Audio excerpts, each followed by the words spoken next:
আমি এমপি হব ইনশাআল্লাহ।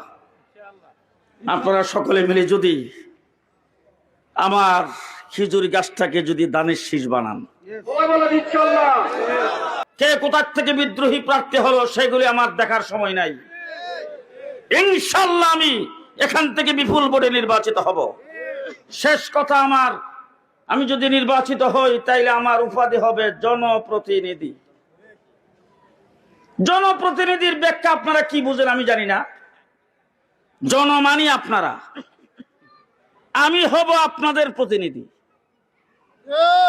যদি আমি আপনাদের প্রতিনিধি হই, যেই স্লোগান আপনারা আজীবন দিয়ে এসেছেন, সারা বাংলার ধানের শীষে জিয়া তুমি আসো মিশে, আমি আজকে আপনাদের সামনে ঘোষণা করলাম আমি আপনাদের সাথে একাকার হয়ে মিলেমিশে এই এলাকার উন্নয়নের কাজে হাত দেব ইনশাআল্লাহ।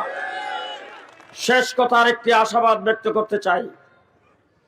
আমার পাশে যিনি বসা আছেন, আমি মনে করি জনাব তারেক রহমান সাহেবের ডুপ্লিকেট। কারণ যিনি নির্বাচন কমিশন থেকে বের হয়ে বললেন ব্রাহ্মণবাড়িয়া 3-এ যিনি প্রার্থী, তিনি গুন্ডা নিয়ে সেখানে উপস্থিত হয়েছেন। এত বড় কথা বলার পরেও উনার মুখ থেকে একটা শব্দ বের হলো না। যে দৃশ্য আমরা দেখেছি, জনাব তারেক রহমান সাহেব সংবর্ধনা সমাবেশে বক্তব্য রেখেছেন, নির্যাতনের একটা শব্দ উচ্চারণ করে নাই, দেশ নিয়ে কথা বলেছেন।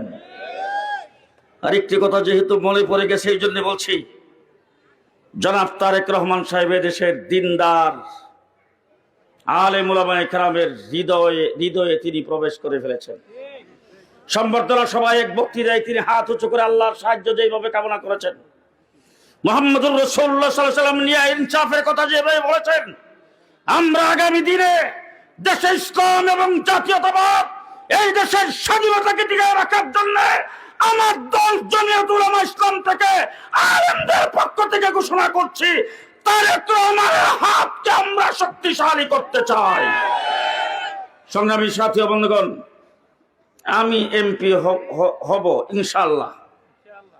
আপনারা সকলে মিলে যদি আমার খেজুর গাছটাকে যদি দানের শীষ বানান,